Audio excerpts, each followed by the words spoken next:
Hello, कैसे हो आप सारे? उम्मीद है कि सारे अच्छे होंगे। तो गाइज मैं जो है आज वीडियो लेकर के आया हूँ प्रशांत धवन सर के चैनल की। तो आप करियर 247 को सब्सक्राइब करेंगे। ये बहुत ही कमाल का वीडियो बनाते हैं और पूरा हमें ऑथेंटिक न्यूज़ देते हैं। तो आज का जो वीडियो का टाइटल है वो है India economy is dead says Trump. Trump ने क्या कुछ कहा है हम जानेंगे। Iran and Russia come to India defence. तो देखते हैं ये वीडियो और सब्सक्राइब कर लेना मेरे चैनल को। साथ में इंस्टाग्राम का फॉलो कर लेना, नहीं किया है तो लिंक डिस्क्रिप्शन में है। वहां पर आपको एक जबरदस्त कंटेंट देखने को मिलेगा। तो हम बिना देरी किए शुरू करते हैं। Let's get started। नमस्कार, वेलकम टू करियर 247। मैं हूं प्रशांत धवन। नाउ रिसेंटली आपने इस टॉपिक से रिलेटेड बहुत से आर्टिकल्स देखे होंगे। नहीं देखे तो मैं आपको बता दूं, पूरी दुनिया बात कर रही है कि किस तरीके से डोनाल्ड ट्रंप इंडियन इकोनॉमी पर बरस पड़े। ये बोल दिया कि भारत की इकोनॉमी, जिसको United Nations, IMF, world bank सब कहते हैं कि एक बार को दुनिया में स्लो डाउन चल रहा है, भारत में उजाला हमेशा रहेगा, इंडिया की इकोनॉमी ग्लोबल ग्रोथ को आगे बढ़ाएगी। उसी इकोनॉमी को ट्रंप ने यह कह दिया कि ये इकोनॉमी तो मर चुकी है। यहां पे आप देख पाओगे डोनाल्ड ट्रंप ने भारत और रूस दोनों की इकोनॉमीज को कहा कि ये दोनों देश जो मर्जी करना चाहे करे, मुझे कोई परवाह नहीं है। इन दोनों की अर्थव्यवस्था तो वैसे ही मर चुकी है ना। बहुत बड़ी स्टेटमेंट है ये अपने आप में, स्पेशली एक ऐसे टाइम में जब कल डोनाल्ड ट्रंप रिसेशन भारत पर अमेरिका में भी आया है। 25% टैरिफ लगाने वाले हैं, अनलेस रातों रात कोई ट्रेड डील नहीं हो जाती, वो रिसेशन अलग किस बात है। देश में है? और साथ ही साथ एक पेनल्टी की भी बात की जा रही है। वो पेनल्टी कितनी होगी वी डोंट रियली नो। ये जो ट्वीट है ये साफ साफ दिखाती है डोनाल्ड ट्रंप का गुस्सा। ट्रंप देखिए आज के समय लिटरली मैं कहूंगा भारत पे बरस रहे हैं। कॉन्स्टेंटली इंडिया के बारे में ट्वीट कर रहे हैं। ट्रेड एग्रीमेंट किसी और के साथ होता है, वहां पर भी इंडिया का मेंशन कर देते हैं। बेसिकली कहीं ना कहीं इंडिया का मेंशन कॉन्स्टेंटली ये करते रहेंगे। और यहां पे आप देख पाओगे लिखा है, मुझे नहीं परवाह कि भारत रूस के साथ क्या करता है। ये एक इंडिकेशन देता है कि India most probably F-35 fighter jet हाँ, ना परचेज करके आपने बोल तो दिया। Su-57 की तरफ देख रहा है। तो ये कह रहे हैं मुझे नहीं परवाह कि what India does with Russia, they can take their dead economies down together. दोनों के दोनों अपनी मरी हुई इकोनॉमीज को इकट्ठा नीचे गिर दे, मुझे कोई परवाह नहीं है। अच्छा, अगर परवाह नहीं है तो बार बार ठीक। इंडियन इकोनॉमी, इंडियन टैरिफ की बात क्यों करते हो कि हाँ, इंडियन मार्केट का एक्सेस चाहिए? अगर इंडियन इकोनॉमी तुम्हारे हिसाब से डेड है तो why do you want to sell over here? Tesla क्यों अपने स्टोर ओपन कर रहा है यहाँ पे? वही तो बात है। आगे उसमें क्या कहते हैं we have done very little hypocrisy. Business with India, their tariffs are too high, among the highest in the world. और साथ ही साथ रशिया और यूएसए कोई बिजनेस नहीं करते। Let's keep it that way and tell Medved. ये actually Dmitry Medvedev, ये Russia के पूर्व प्राइम मिनिस्टर हैं।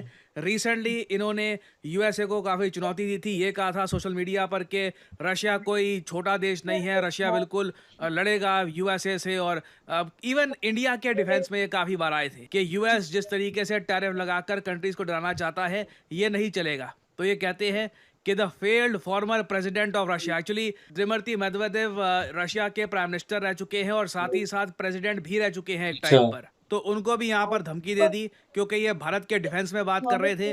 और भारत के डिफेंस में ना सिर्फ मेदवेदेव, ईरान भी आ गया। यहाँ पे आप देख पाओगे ईरान ने रिसेंटली ये ट्वीट करी है भारत के सपोर्ट में कि यूनाइटेड स्टेट्स कंटिन्यू कर रहा है to weaponise the economy and use sanctions as a tool to dictate its will on independent nations such as Iran and India and impede their growth and development. और ये बात मैं आपको बता चुका हूँ, लिंडजी ग्राहम इससे पहले कह चुके हैं कि ये इंडिया की इकोनॉमी को डिस्ट्रॉय कर देंगे अगर भारत लगातार रशिया से ऑयल परचेज करता रहता है।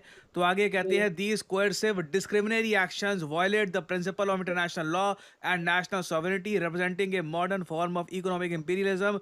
Resisting such policies is a stand for a more powerful, emerging, non-Western-led multilateral world order and a hmm. strong global south. Now, Iran खुलकर भारत की भाषा भारत के बोले। सपोर्ट में आया है। ये दिन किसी ने एक्सपेक्ट किया नहीं था कि रशिया, ईरान, इंडिया को डिफेंड कर रहे होंगे और डोनाल्ड ट्रंप इतना अग्रेसिवली इंडियन इकोनॉमी के अगेंस्ट बात उल्टा करेंगे। सोचा था, और उल्टा ही हुआ। ट्रंप की जो ये स्टेटमेंट्स हैं, इसको देखकर, इसकी वजह से मैंने एक बात नोट करी है, एक वेस्ट भी में जो डिफेंस है। जियोपॉलिटिकल थिंकर्स हैं वो कह रहे हैं कि ये आदमी इंडिया यूएस का रिलेशन डिस्ट्रॉय करके इंडिया चाइना की एक नई पार्टनरशिप खड़ी कर देगा। बाइडन की गलती ये थी कि उसने चाइना और रशिया को दोनों को इकट्ठा कर दिया था ट्रम्प की गलती ये होगी कि ये इंडिया चाइना को इकट्ठा कर देंगे। इधर आप देख पाओगे, ये मैं आपको चाइना वही कैसा? इंस्टीट्यूट का एक आर्टिकल दिखा रहा हूँ जहां पर लिखा है डोनाल्ड ट्रम्प के जो 25% टैरिफ हैं ये बैकफायर कर सकते हैं और ये इंडिया चाइना रिलेशंस को बहुत ही ज्यादा स्ट्रॉन्ग कर सकते हैं। जो ये ट्वीट्स आ रही है यहाँ पे देखो, ट्रम्प ने जो गुडविल थी यूएसए की भारत में ये तो खत्म कर दी है। चाइना के प्रेसिडेंट की तरफ से भी कभी भी ऐसी स्टेटमेंट आई नहीं है ये बोल देना कि भारत की इकोनॉमी डेड है। अब देखो इंडिया में इस पर पॉलिटिक्स भी शुरू हो गई है, ठीक है। हमने देखा कि बराबर। हालांकि देखो अलग अलग लीडर्स हैं, अलग अलग पॉलिटिशियंस हैं, उन्होंने अलग तरीके से रिएक्ट किया है। शशि थरूर साहब से पूछा गया इंडियन इकोनॉमी के बारे में तो इन्होंने ये कहा कि इंडिया मस्ट स्टैंड फर्म। ये बात यहाँ पे उन्होंने ओपनली कही है कि देखिए कॉन्सिक्वेंसेस होंगे यूएस के टैरिफ के, मगर इंडिया की इकोनॉमी ऐसी है कि हम लोग अपनी डोमेस्टिक कंजम्पशन पे बहुत ज़्यादा डिपेंड करते हैं। एक्सपोर्ट्स एक्चुअली हमारे इतने है ही नहीं। एटलीस्ट आप कह लीजिए चाइना के कंपैरिजन में India is not an export driven economy. हाँ झटका लगेगा मगर ऐसा नहीं है कि it will destroy our economy वगैरह, कुछ ऐसे बहुत ज़्यादा लॉस हो जाएंगे।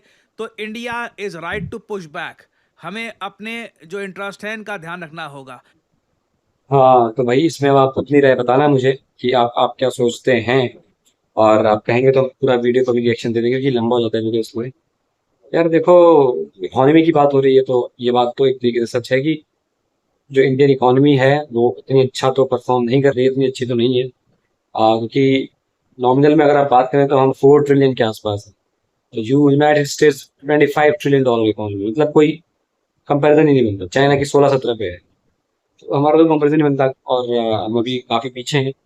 लेकिन एकदम से कह देना कि डेड इकोनॉमी, और ये ट्रम्प का एक्चुअली कोई भरोसा नहीं है, क्या बोल रहे कब क्या बोले क्या ना बोले, उसका ऐसे ही हिसाब किताब भाई। तो उसकी बातों को सीरियसली लेने का कोई मतलब है नहीं, ठीक है ना। क्या सीरियस ले लेंगे उधर को यार, कुछ भी बोल देते हैं। 24 से 25 साल पता नहीं एक चीज बोल चुके हैं, हमको पता ही होगा। तो बस क्रेडिट लेने वाली बात है कि इसका क्रेडिट मेरे को मिल जाए, इसका क्रेडिट मेरे को मिल जाए, सबका क्रेडिट मेरे को मिल जाए, ठीक है ना। बस मैं ही कर रहा हूँ सारे अच्छे काम और कोई कर ही नहीं। तो ये है बाकी, एक साइकिल होती है कि एक देश तरक्की करते करते करते सुपर पावर बन जाता है, फिर उसके बाद इन्वेंट करने के लिए कुछ बचता है। सारी इन्वेंशन कर दी अमेरिका ने, सब कुछ कर दिया, अब कुछ बचता नहीं है, तो फिर रिसेशन आना शुरू होता है, फिर जो दूसरी कंट्रीज है वो ऊपर आना शुरू होती है। तो एक साइकिल चलती रहती है इस तरीके से। तो ये था इसमें। और शशि थरूर साहब ने भी अच्छा बोला, ठीक है। और क्योंकि सच को तो एक्सेप्ट करना पड़ेगा, ऐसा तो हम नहीं बोल सकते कि हम तो बड़े 30 मार्क्स आए, ऐसा तो नहीं बोल सकते, क्योंकि अभी रियलिटी है कि हमारी नॉमिनल जीडीपी ही 4 ट्रिलियन की है, ठीक है। और अगर आप देखें पीपीपी, तो पीपीपी भी ठीक है, लेकिन जीडीपी पर कैपिटा जो है वो बहुत बहुत बहुत घटिया। एक तो पॉपुलेशन का कारण है, 150 करोड़ प्लस पॉपुलेशन है, जो हर एक बंदा कितने रुपए कमाता है, तो उसमें हम बहुत पीछे हैं। तो पर कैपिटा हमारा बढ़ना चाहिए, तब बात होती है कुछ। बाकी तो ऐसे ही है सब कुछ। और आपको कैसे लगी वीडियो बताना मुझे, और कहाँ से आप लोग वीडियो देख रहे हैं ये भी बताना। तो मिलता हूँ आपसे नेक्स्ट वीडियो में, टेक केयर, बाय बाय। और कंटेंट सजेस्ट कर देना मुझे।